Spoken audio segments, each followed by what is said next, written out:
চলে এসেছি এটা নতুন রকমের রেসিপি নিয়ে, চিংড়ি মাছের পাতুরি। আপনারা দেখতে থাকুন কিভাবে করা হয়েছে।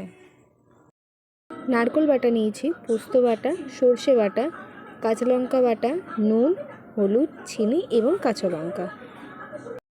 এখানে আমরা 200 গ্রাম চিংড়ি মাছ নিয়েছি, একদম ছাড়িয়ে পরিষ্কার করে রেখেছি। এবার এর মধ্যে আমরা নারকেল বাটা দেব। এটা একটা নারকেলের কিন্তু হাফ যে কাটা হয়েছে সেই নারকেল বাটা আমরা দিচ্ছি।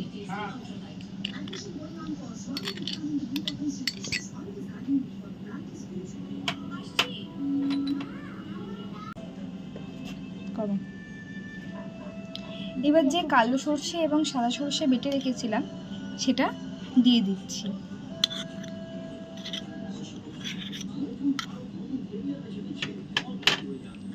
পোস্ত বাটা এবার আমরা দিয়ে দিচ্ছি।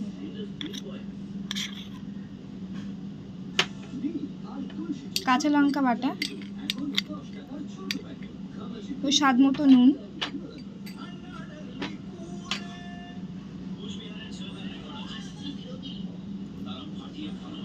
1.5 চামচ মতো নুন দিতে পারেন, আপনারা যেমন নুন খাবেন সেরকম মতো নুন দেবেন। ছোট 1 চামচ হলুদ গুঁড়ো। এখানে কিন্তু কোনো কাঁচা লঙ্কা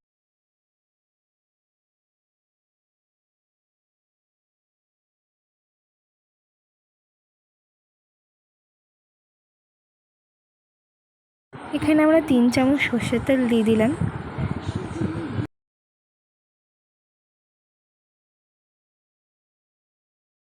নেব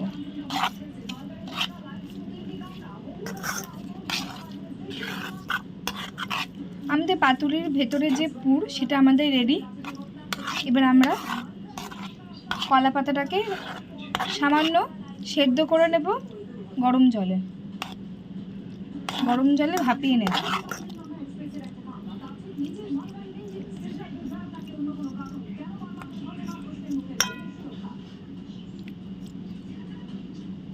যে কটা পাতুরি করব সেই কটা আমরা কলা পাতা পিস করে কেটে নিয়েছি।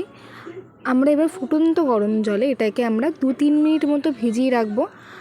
ভিজিয়ে রাখার পরে কালারটা একটু চেঞ্জ হলে আমরা কিন্তু কলা পাতাটাকে তুলে নেব।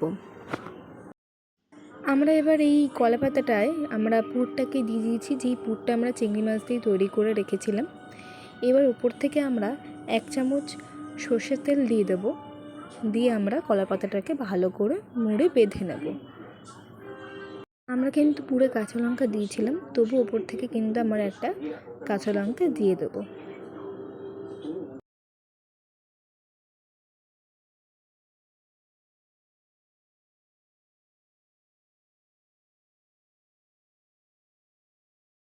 খুব ভালো করে আপনারা মোড়াটা দেখে নিন। এই পাতুরির মোড়াটা যদি খুলে যায় তাহলে কিন্তু পাতুরিটা সেইভাবে দেখতে ভালো লাগবে না। তাই মোড়াটা এবং বাঁধাটা, কলা পাতাটা কীভাবে মুড়ছি এবং বাঁধছি সেটা খুব ভালো করে দেখে নিন।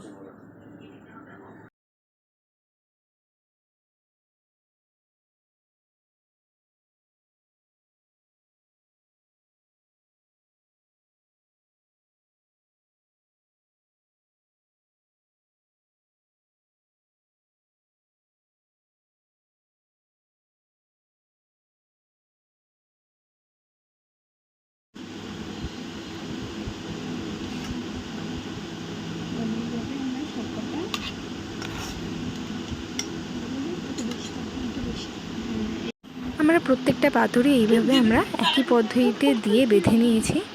এবারে এটাকে আমরা 2 রকম পদ্ধতিতে আমরা দেখাবো কিভাবে পাতুরি করে।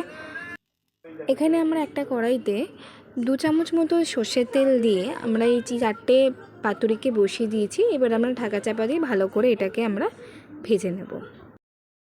প্রথমে আমরা একটা ডেচকির হাফেরও কম জল দিয়ে সেটাকে ভালো করে ফুটিয়ে ওপরে একটা ফুটোর থালা বসিয়েছি। এবার পাতুরিগুলো আমরা দিয়ে দিয়েছি, দিয়ে আমরা ঢাকা দিয়ে দেবো। মনে রাখবেন ফ্লেমটা কিন্তু গ্যাসের ফ্লেমটা মিডিয়াম ফ্লেমে থাকবে।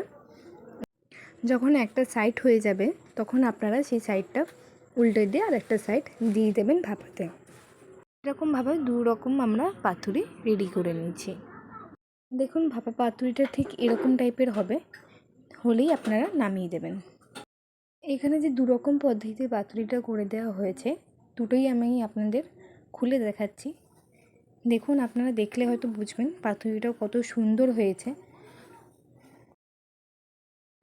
দেখুন কি অপূর্ব লাগছে, ভাপা পাতুরি বলুন বা ভাজা পাতুরি বলুন, দুটোই কিন্তু দুর্দান্ত হয়েছিল। আমাদের বাড়ির লোক ভীষণই বলেছে খুব সুন্দর হয়েছে খেতে। আপনারাও ঘরে করে দেখবেন। দেখুন, আপনারা দেখিয়ে হয়তো বুঝতে পারছেন যে পাতুরি দুটো ভীষণ ভালো হয়েছে। আশা করি আপনাদের এই রেসিপিটা খুব ভালো লেগেছে। যদি ভালো লেগে থাকে ঘরে ট্রাই করবেন এবং বলবেন কেমন হয়েছে খেতে। আরও যদি ভিডিও এরকম পেতে চান তো তাহলে আমাদের চ্যানেলটাকে সাবস্ক্রাইব করে রাখবেন। আজকের মতো আসলাম, নমস্কার।